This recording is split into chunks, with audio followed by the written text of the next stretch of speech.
You're listening to Sasquatch Syndicate. 911, what are you reporting? We got someone or something crawling around out here. Did you see what it was?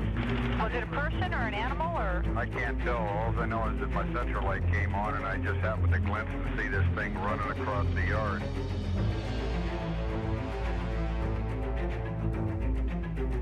And all the ape believers don't want any of the paranormal believers to say anything because they're all whacked and screwed up and we don't want them. And all the paranormal believers don't want, go to the ape believers saying, well, you're all closed-minded. You're not open to the fact that it does this and it does that.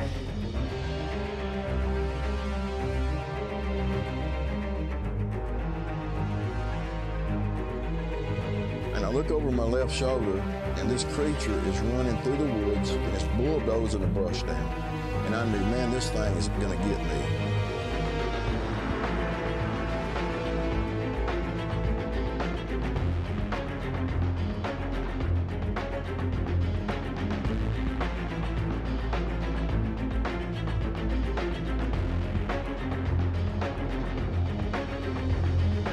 Welcome to Sasquatch Syndicate. I'm your host, Chuck, out in Seattle, Washington, along with Paul in Portland, Oregon. Thanks to everyone for listening and those following us at SasquatchSyndicate.com and on our social media outlets. For those participating in the Sasquatch Syndicate monthly t-shirt giveaway, this month's winner was Rick Maddock from Mountain Home, Arkansas. So Rick, thanks for listening to the show, and please check your Facebook for winner notification. Happy New Year's, everyone. We hope everyone's looking forward to making some new memories in 2017. As we enter the winter months here in the Pacific Northwest, and for those in the cold weather states, we also hope you're able to get out and really enjoy the Arctic air this winter. While winter can be daunting for those fighting it every day, getting ready for work and school and fighting the commute, it also offers some incredible opportunities for fun, and we're really looking forward to it, and we hope you are as well. So on to this month's podcast. With us tonight on Sasquatch Syndicate is Paul from Crescent City, California. Paul had an encounter while on an expedition with the BFRO, and what's really interesting about Paul's encounter is he's a seasoned Forest Service employee and has a lot of experience in the outdoors. And so Paul, welcome to Sasquatch Syndicate, and if you wouldn't mind just sharing a little bit about yourself and your views on Sasquatch and Bigfoot prior to your encounter. Well, I grew up, looking at Sasquatch films, and they weren't the documentaries. They were the Saturday night scary ones, that came out every couple months. So I would watch those as a kid growing up, and they were just made to be scary Saturday night stuff. So, and I was living in Texas, in El Paso at the time. So I was, wow, that place up in Northern California is so far away, and but hey, I've suddenly found myself here crazily, in the backyard of the Patterson-Gimlin film, right, which is only basically 25 miles from my house as the crow flies. So, but even moving here, I always asked about it to everybody, and I got just like so many different answers. Some of them were people were just like, hoaxing me and saying, yeah, we see them all the time and whatever, but I was kind of interested in it, but through all my work experience, I never experienced it, and that's what was weird. That's what kind of got me interested in it, to kind of keep an interest, but I was always a skeptic because I never had any experience that happened to me in the woods that perfectly describes what all the other people had. Paul, when you say your work experience, what is it that you do for work that would make you believe that you would have an encounter? Well, I was in the military, and after I got out of the military, I moved to California, and I got a degree in science at Modesto Junior College, and then I moved up to Humboldt and went to Humboldt State University and got a degree in biology. And while I was there, I went to a counselor, and we kind of geared my program for wildlife biology because they didn't have like a wildlife biology class. And my whole premise was to work for the government doing as a wildlife biologist. That's what I tested to do. And that's what I geared my classes to. And even during school, I spent one summer working for Six Rivers National Forest, mapping out invasive weeds that are encroaching in the natural areas and also going out and pulling them. So I actually spent like 2 weeks up in Bluff Creek going around all of Bluff Creek, and we pretty much just stayed there. We camped at Fish Lake, and then also down close to Orleans is where we camped. But, we went all around. I drove that whole area with another person and my dog. And, again, the forest was just nice and quiet the way the forest should be. And I never heard any sounds, anything, saw nothing. And that's why that's what brought me on the expedition, because I've been up in this area for 15, 18 years, Humboldt and Del Norte, and never had anything with all my work in the woods. The only thing that ever happened in Bluff Creek is I saw a van. We heard howling, and it turned out to be a van full of old people on a Bigfoot tour going down Bluff Creek with a giant megaphone on the roof of the car. So, Paul, you were kind of sharing, you'd spent all this time in Del Norte County, you worked in the Forestry Service, you had never really had an encounter in Northern California, but you'd still heard a lot of stories and had done a lot of research there before you trekked up to Oregon for your BFRO expedition. Can you talk a little bit about that? Well, there is a lot of legends as far as I've looked at a lot of that stuff. My girlfriend, who became my wife and now is my ex-wife, she was really into Sasquatch, but she was just at the computer looking at a lot of the stuff. So besides the Patterson-Gimlin film, which was filmed in Del Norte County where I live now, there was quite a few things that went around. A lot of them are actually real close to Gasky here, up on the hill. There's one guy who was in the paper, and he had Bigfoot casts made, and BFRO researchers went to him, and he turns out to be one of my coworkers' uncles. So I was up here with my friend who I'm with now, and a couple houses down is a lady who she's about 84 or so, and she actually still works for the Forest Service doing fire lookouts. And I knew her. I met her back when I was actually working here too, and I just casually would ask around because, it's kind of still a touchy subject, especially when you're working at the Forest Service. You don't want to make them think you're crazy or something. But I asked around there, and they told me about her, that she had seen stuff. But interestingly enough, when I met my friend here, she set up a dinner with us, and she came over and talked about her uncle and her father seeing a Sasquatch swimming in what is known as a lake up in the Siskiyous here of the county called Raspberry Lake. And that was back in the 1940s that she said. She was a little girl, and they came home and told her all about it. And then she had multiple experiences around here and actually had a footprint cast up on one of the hills right outside of Gasky here. Can you tell us about the Forestry Service employees? What is their thought process on Sasquatch? Are they, have many people witnessed anything? Are they willing to talk about it? And they're just out really to make money on forest fires. So, Paul, just looking back, you worked in the Forest Service. You're there in Del Norte County. You'd spent tons of time in the woods without an encounter. What were your thoughts? Were you skeptical? I had my skepticals on all the way up until last year when I had my sighting.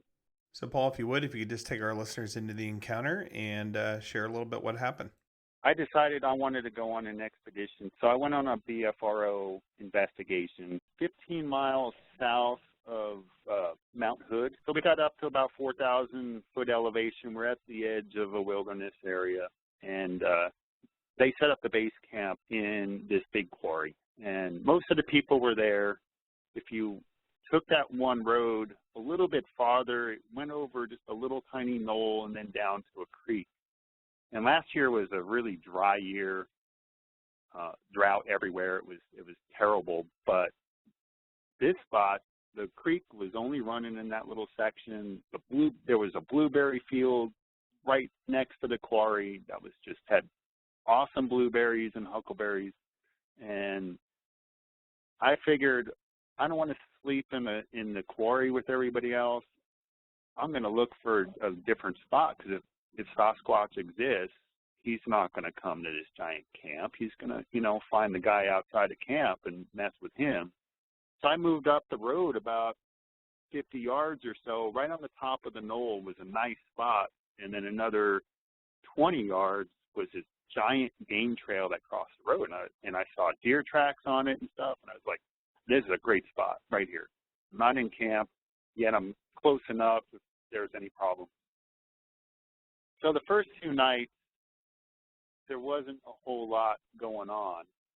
We went out on expeditions, and I was like, well, I hear some wood knocks, I hear some crackles, but, I don't make much of it. I'm still skeptical. Now, on the Friday night, we had what this particular set of group leaders does is they have talks. So this guy gave a talk, and the talks go from 7 to 9, and they're really nice. So he did talk on Sasquatch's glowing eyes, and people were creeped out. And after the talk, we would break up in our groups, but we wouldn't go out right away. People would figure out where they're going to go, and all the different teams were going out. So that night there was about 4 different teams going out in different directions. And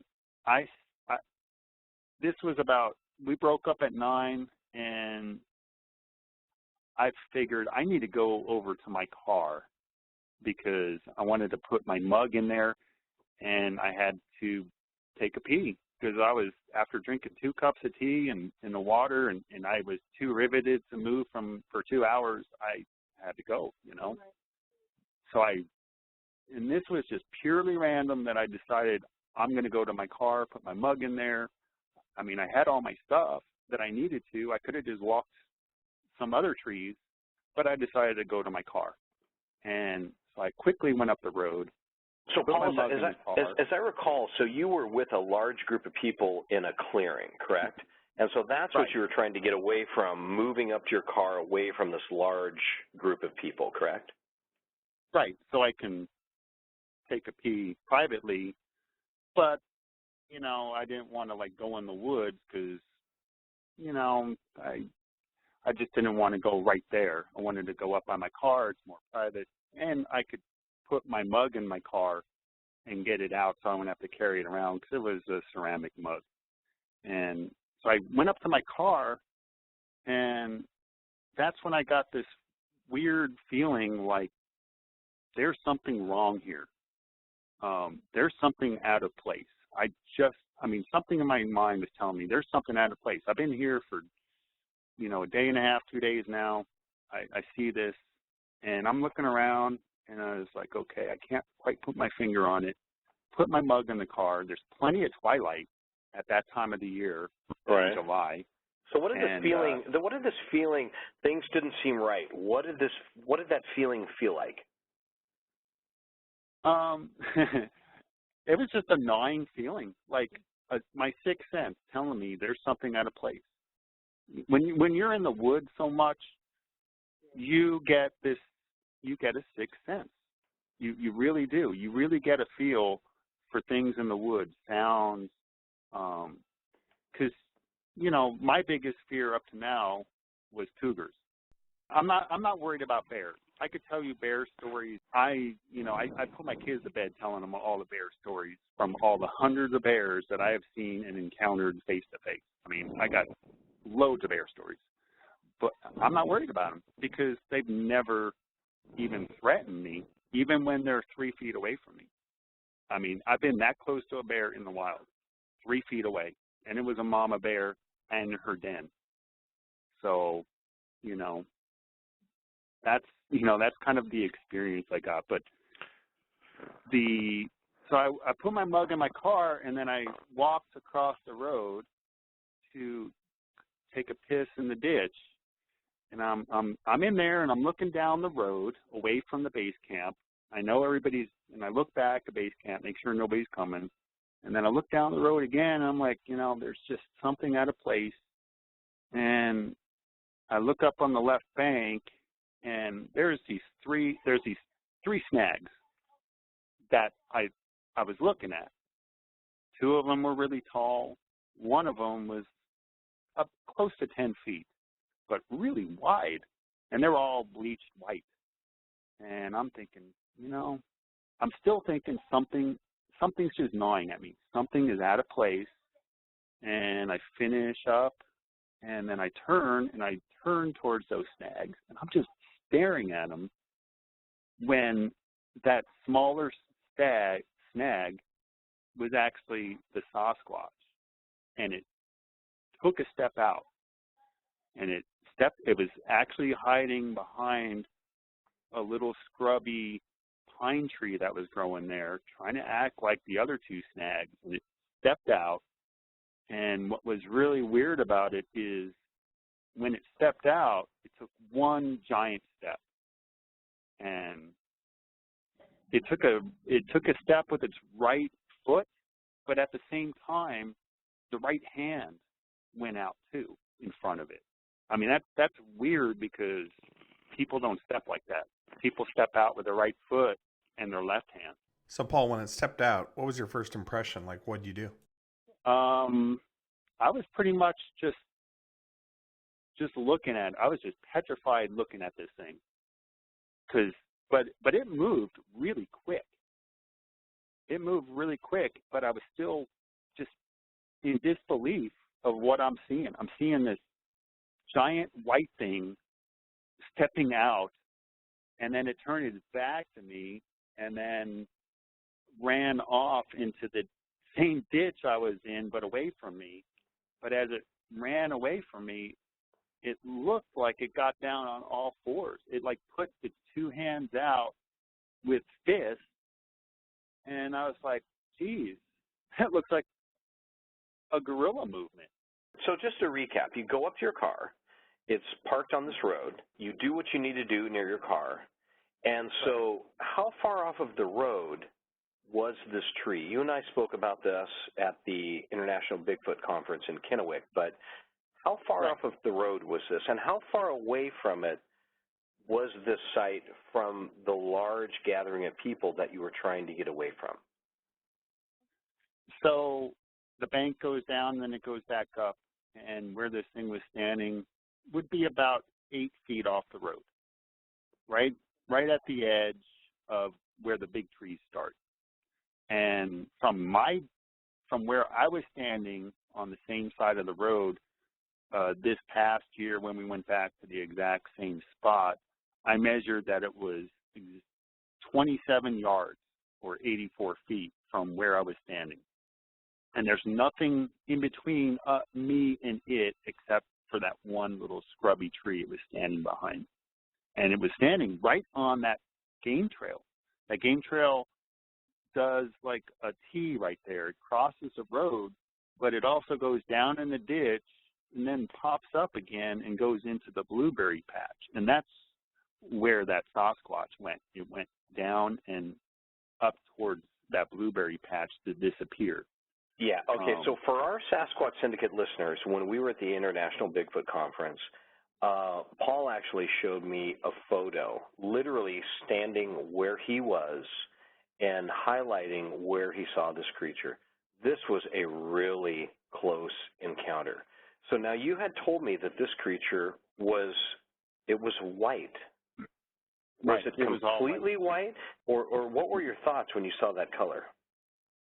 Well, that's the only reason I saw it, because it was all white, because in the twilight, everything that's white really stands out. The road stood out, the snag stood out. It's the only reason that it was standing out to me. If it was dark, I would not have seen it. But I didn't ever see the face because it was always to the side of me. But I do remember when I was looking at it behind the tree, I could see the buttocks sticking out from the back of the tree, and I could see the chest sticking out too. I mean, it was just really wide. It really encompassed quite a bit. And then when it took that one giant step, off the head was just long hair that draped down off the side of the head, and I would say the hair went down to about just below the shoulder blade level, which for as tall as this thing was, is quite a bit of hair.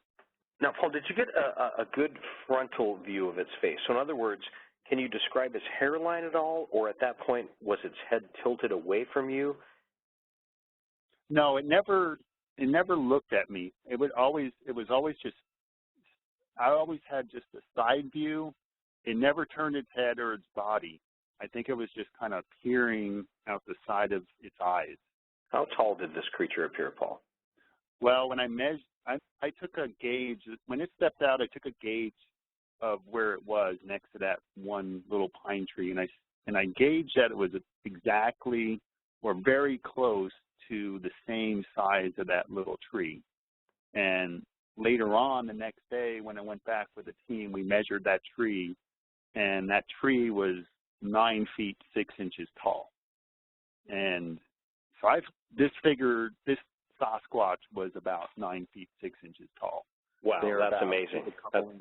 Yeah, that's amazing. I mean, so, can you describe its shoulder width? You know, so you've got a good measurement, 9'6". Right. Can you with that, can you kind of gauge what the shoulder width was? I've been thinking about that, and so when it did its turn, it stepped out, and then it did its turn. I would say the shoulders were pretty close to 6 feet wide, filling up that gap. And to get on that other trail, the Sasquatch had to step out. So this year, when I went back to that spot, I kind of took how many steps would it take for me to make that turn? And it would take me 2 really big steps to make that turn. And this thing did it in 1 step, and it looked like it did it with ease. Absolutely. And how many steps? How many steps did you say it would take you? It would take me 2 really big steps. Okay. And I am now, 6 foot. I'm 6'4". Oh yeah. Now, when I met you, I'm 5'9". You are 6'4". You are a tall man. So so it took you how many steps again? It took me 2 big steps, really stretching it out to step where it was stepping when it made its turn. And all it did was turn and show its back to me. And when it did, all of that hair on its head flipped around just like a girl and her hair flipping around. That hair was fluid. And did you get the feeling that the hair was curly? Was it straight? It was just long, straight hair. The hair coming off the head was long, straight, and off the forearm was long. I saw that when it stuck its arm out. And then off of the thigh was long hair. And then when it made its turn, I had just a perfect view of this thing.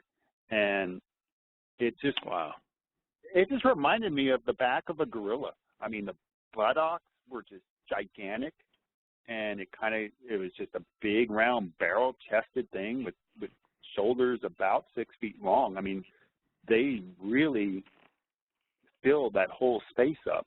So after your encounter, did you take the time to do any illustrations, and did you document what you saw? So when I came back home, I drew a picture, and then I read Joe Beelart's book, The Bigfoot Highway, because Joe Beelart was actually up there at the expedition too, and I bought the book from him. But I drew my picture, and then I read his book, and at the very end of the book, he states that all of the sightings in the Clackamas River Valley are round-headed Sasquatch. And when I got to that paragraph, I dropped the book and ran over to my picture that I drew and looked at it and was like, oh my God, this is exactly what I drew. That's really interesting. Now, as you're looking at this creature, can you describe its state of physical fitness? Did it have a bodybuilder type? Was it tapered waist going up, or was it just a large barrel-chested, everything on it, large barrel arms, large barrel chest, big hips, big quads? I mean, was it just, or did it appear to be? Did it appear to be in good shape? Did it appear to be cut? Oh yeah, it was in great shape. I mean, this thing was just bulky, just bulky all around. Great arm, big bulky arms, big bulky legs. The thighs were just gigantic. The buttocks were huge, and you know, when it made that turn, I was just it all happened so fast. I was like, this thing is unbelievable how fast it is, but I definitely, you know, I know what I saw, and, you know, it was just unbelievable. Now, what do you think about the sex of the creature? Did you see any genitalia? No, I didn't see anything like that, but it seems like it was probably a male just because of some of the stuff that happened to me later that night. So is it just the pure size that would make you think that? Yeah, it's such a big creature that I would expect it to be probably a male. And I think what we some of the other researchers and I talked about, and what we think is that it was probably in the woods watching us do our talk, because everybody I know was there, and we know this is a dead-end road. Nobody else came up for 2 days. No other visitors were there. So it probably was watching us from the woods, and when we broke up, it probably was trying to get out on that game trail, and I just happened to randomly go to my car. And, oh my God! I mean, it's the best thing. I mean, it's the best thing that happened to me. But I'll tell you, last year I was absolutely petrified. After that, I mean, I really considered just jumping in my car and leaving right then. I mean, that's how scared I was. So after the whole thing ended and that it got on all fours and disappeared in the ditch, and I couldn't see anymore, I grabbed my little pen light out. I shined it over there. I was like, "Who's over there?" And I was like, "Oh crap, you know, I just saw a Sasquatch." So in your mind, Paul, how long did this encounter last? Well, you know, it was there watching me, and my subconscious was telling me there's something wrong, because I kept saying to myself, okay, there's 3 snags over there. But yet I know there was only 2 snags really there. So in a sense, I was watching it for a while and not really recognizing what I was watching. But when the movement started, it probably lasted 2 seconds, 3 seconds about, but it's enough because, you know, all my experience, plus I'm a birder. So, and do you know what a birder is? I do bird watching for, sure, I do a bird watching for a hobby, and I'm fairly good at it. But, you know, as for the other people who don't know what a bird watcher does, I mean, you got to identify a bird flying through the air. I do it when I'm going down the highway. What was that bird that flew across the front of your car? Well, you got to figure out what were the colors, the distinguishing colors and characteristics. You know, that lasts, half a second if a bird flies across your car. Was that, you know, what was that? So after the encounter, did you stay in the area? But later on that night, we went on, I decided I was just going to go with one of the leaders, and we were going to just walk one of the roads and go up this other road. And I was like, okay, that's safe. I'll be fine, you know, I'll be with 5 other people. And we walked, and about an hour and a half after I saw my Sasquatch, the leader did 3 knocks on a cowbell. And we waited about a minute, and then directly on the ridge above us was that absolute classic Sasquatch howl. I mean, it was just tremendously loud. Just, I mean, I can't even tell you how loud it was.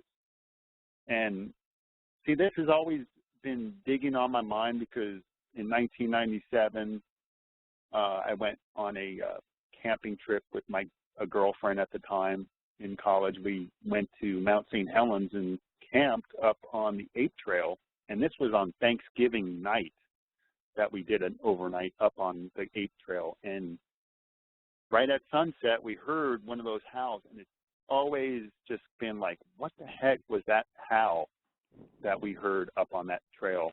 Was it kind of that high to low, that low droning? What did you hear? The one I heard lasted, I would probably 20 to 30 seconds.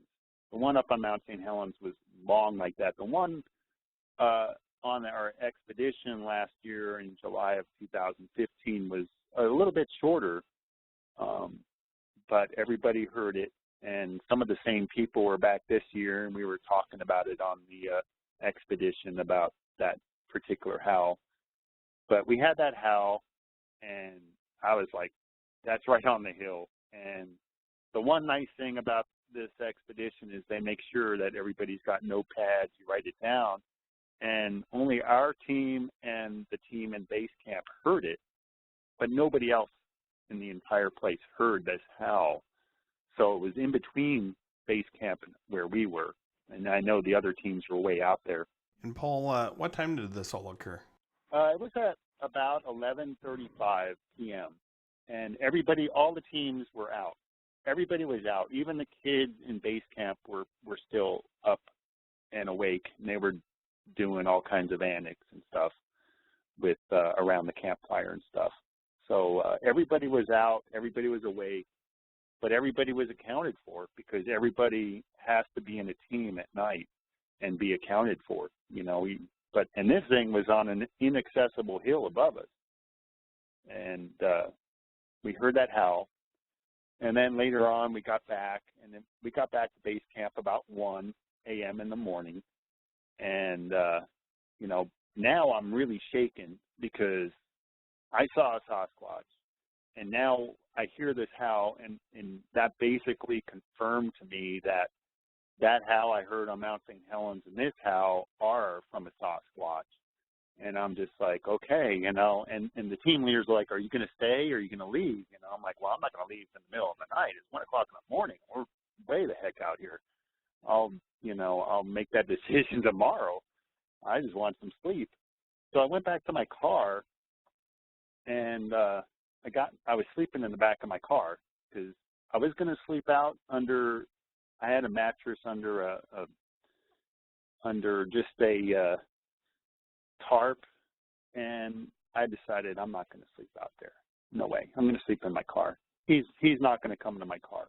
So I crawled in the back of my car, and I was sleeping in the back, and I'm up because I'm waiting for a text from my wife, my ex-wife, about my daughter, and I'm just laying there in the dark when I suddenly hear this seriously intense breathing, and that was like about 1:40 in the morning. And I'm just lying there, and I'm thinking, is that me wheezing so terrible? I mean, this breathing was so loud. It sounded like somebody with emphysema. It was so terrible. It was just so terrible. But now, yet, did it seem labored, as if it was exerting itself, or what are your thoughts on why it seemed labored? Well, my thoughts are that it was doing it on purpose because of a few things. So I listened to it, and it was, and I'm thinking to myself, God, is that me, you know, causing that? So I stopped breathing, and it was still going on, and I'm like, well, that can't be anybody else because I've heard people walking by my car in the morning, and they didn't sound like that. And so then I tried to mimic quietly how long the breaths were, and the breaths were like 3 times. Each breath going in and out was probably 3 times of what I could possibly breathe. I mean, just immense. I mean, each breath going in and out was just wheezing, super loud. And then I lifted my head. Huge lung capacity. Yeah. So I lifted my head a little bit, and it backed away, and the sound disappeared. So I think maybe it was what we speculate amongst the next morning when we talked about it. We speculated that this creature was letting me know that it was there. We think it's probably the same guy, and he was probably pissed that I was peeing right in front of him, and I saw him, and maybe this Sasquatch is thinking that I was trying to mark its territory, knowing that he was right there. So what did you do next? Did you want to get up and move out back towards camp? Now I'm like really freaking out because I have my cooler in my front seat in the driver's seat, and I can't move it. Really wanted to move into base camp at this time, and I couldn't do it because I couldn't get my cooler back without actually going outside of my car. And so I'm like, okay, well, maybe he won't come around again. And then about 5 minutes later, something hit my car. Let's just put it that way. And did you feel like it hit your car, or did it throw something at your car? It was one hit. It was just tremendous strain because my whole car just shook, and it was so loud. And I'm in the back of my car in a mattress, and the whole thing shook. I mean, it shook me right up. And I was like, what the heck was that? And my first thought was it was throwing things at me. But later on, about 5 minutes later, the very last team came up, and they walked up the road, and I basically just burst out of my car, freaking out. And we looked around, and I'm like expecting a log or something, and it was nothing, absolutely nothing. Now, when you said you were freaking out, were you sweating? Were you trembling? What were you exhibiting? You know, back then I was just scared to death. I mean, there's only two things. There's only one other thing that has scared me more than this incident. But there's certain, I had a lot of fear. Let's just put it that way, because I didn't know what was out there. I just didn't want to get out of my car. But when I heard the other team, I was really happy to hear the other team. But I literally threw the door open and crawled out of the car. I am so glad you guys are here. And I talked to them about what happened to me. We looked around. We really couldn't really see anything because I thought maybe it was on the side. Cause, my first reaction was, he's in the woods throwing logs at me. And then I asked them how their night went, and they were just like, man, and these are 3-seasoned BFRO investigators, and they're just like, this is the scariest night. 5 minutes in the woods, we were shoulder to shoulder the entire night freaking out ourselves. I mean, this is the scariest, most crazy place, monkey chatter, all kinds of stuff, multiple Sasquatch around us. I mean, these guys were, and girl, there was one girl with them, and they're just like, it was just incredible. We had to walk out with our white lights on. We've never had to do that before. We were just so scared. And I was like, okay, I'm going to base camp. And I threw everything in base camp. I threw the cooler in the back seat, and I drove into base camp, and I slept right in the middle of everybody. I was like, if Sasquatch is going to get me, he's going to have to walk by everybody else. So the next morning, this other researcher from Medford, she came over, and she's hearing my story, and we went through it, and we did all the measurements with the tree, and then she looked at my car, and she found this really big dent on the hood of my car right in front of the driver's side.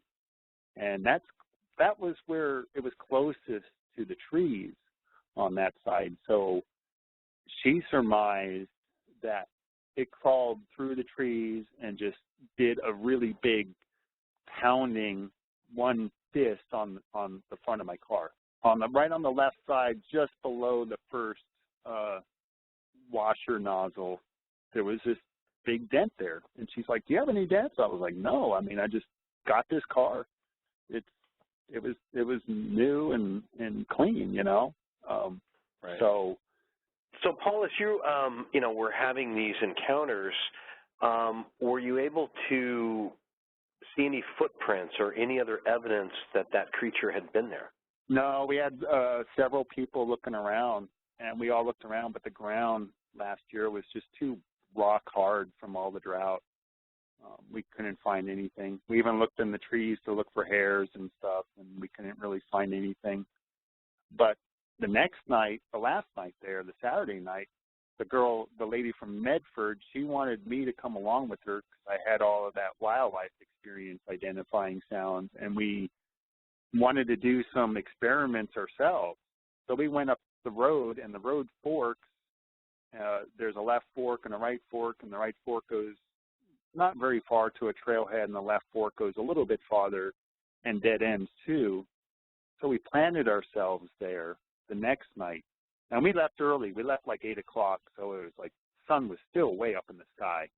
And that's where I debunked their sounds of the nightjar flying around, the nighthawk coming down and doing its growling, you know, that I described earlier.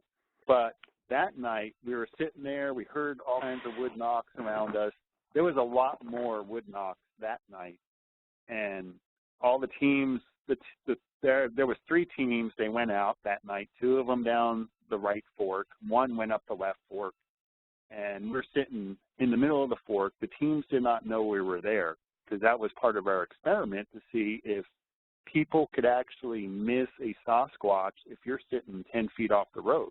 And we were literally sitting 10 feet off the road. It was a clear spot, and nobody even knew that we were there. They walked up with a red light. They couldn't even see us. But, I mean, it was clear. I mean, there wasn't anything but grass. We were sitting in grass, and they couldn't see us. So we kind of use that as, you know, this is one of the reasons why people don't see them, especially at night. But what happened was the 2 girls I was with, they started getting a little antsy, like, okay, we're just hearing wood knocks and possibly one boom where maybe it flipped over a tree. They started doing these pursing sounds, you know, kissing sounds to try and see if we can attract a Sasquatch in. And this little critter under the tree we're at, it came out, it saw us, it totally freaked out and let off this incredible screeching. So 5 minutes later, I'm facing up the left fork, and I hear these bipedal footsteps coming down the road.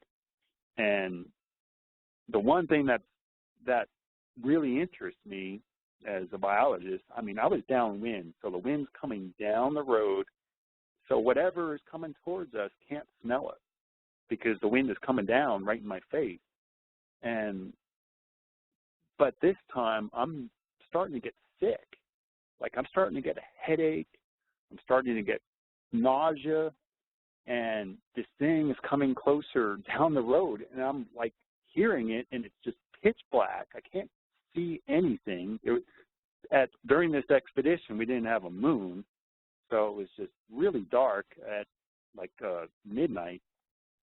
And as it got close, it got pretty close to us, and then it just stopped walking.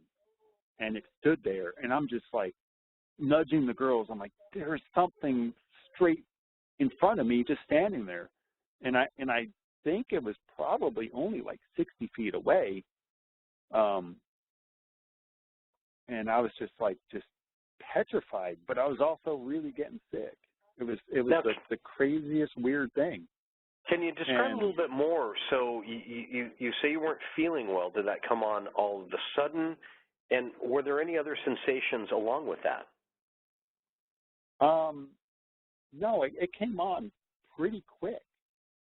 It just came on really quick. Just getting a migraine, you know, just a headache really quick, almost a sinus headache type of deal where just my whole head was hurting, and then nausea. And I mean, I was just almost at the point where I was starting to have to pant.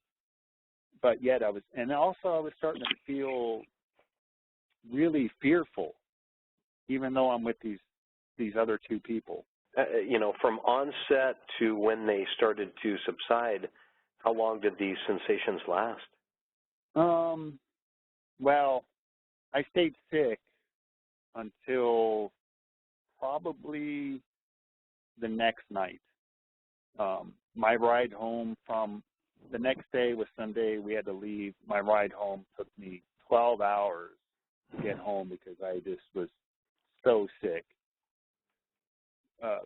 Rested in my car for like half an hour until I could feel better driving down the road, and drove to the next one. I mean, it took me forever. I mean, only a 5-hour drive to Portland. It took me like 12 hours to get back. So, yeah, I mean, that was it. I mean, I was just completely wiped out. I didn't even eat, nothing like that. You know, barely could drink any water. I mean, because everything made me nauseous. But, yeah, I mean, it started then and it continued.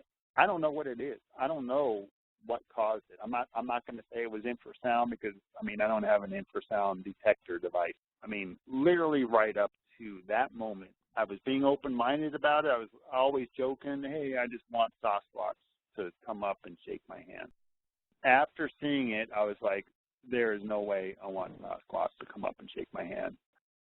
Just to let you guys know, I mean, for almost about 2 months, I could not sleep hardly at all. I had to sleep with every single light on in my house, outside of my house.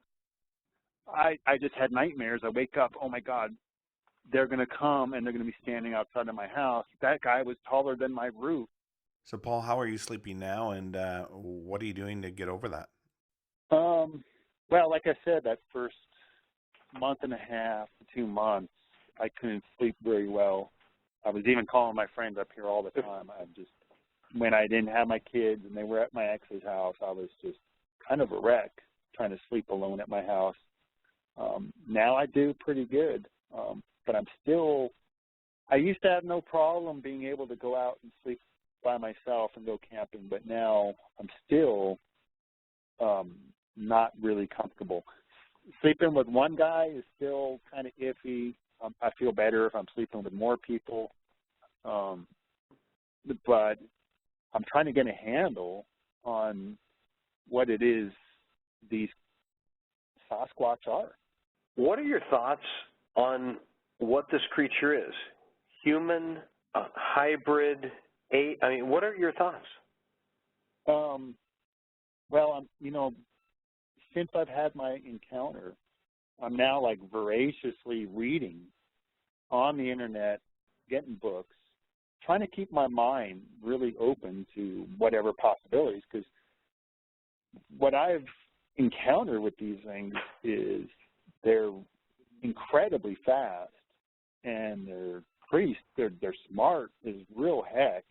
I mean, people, we sit there and they say they're just running around the woods without nothing. They must be primitive. But right, just aimlessly running around. That doesn't say anything when there's plenty of people who in this world we think are primitive because they're just, terrible people. I mean, but so I'm trying to get a handle because, I like to go out with my kids all the time, and they're smaller, and I'm worried. I mean, these things come at night mostly, and they're if they want to be incredibly quiet, you'll never hear them.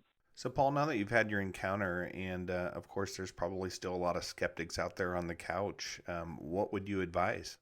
I would say try to find an expedition. It doesn't matter with whom, but try to find a good expedition with somebody to go on for the first time and get a feel for what those researchers are doing. I'm not gonna say which one to go to. Just kind of get out there. There's a lot of them going on. Just try and find one and go on it, just to see for yourself and see and talk to them.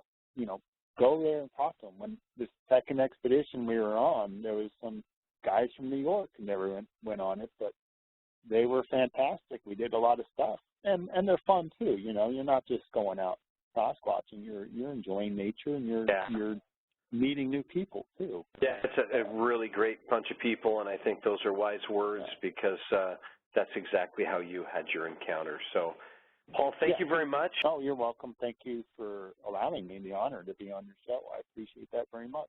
Yeah, it was our honor, Paul, and thank you so much, and have a great night. This concludes our January 2017 podcast. Sasquatch Syndicate will return on Wednesday, February 1st. Thanks to all our listeners and those that have been out to our website and those following us on social media. Sasquatch is a controversial subject, so for all the believers and disbelievers and those that will tell you they have all the answers, just remember we're flying through space at 700 miles per hour. Buckle up.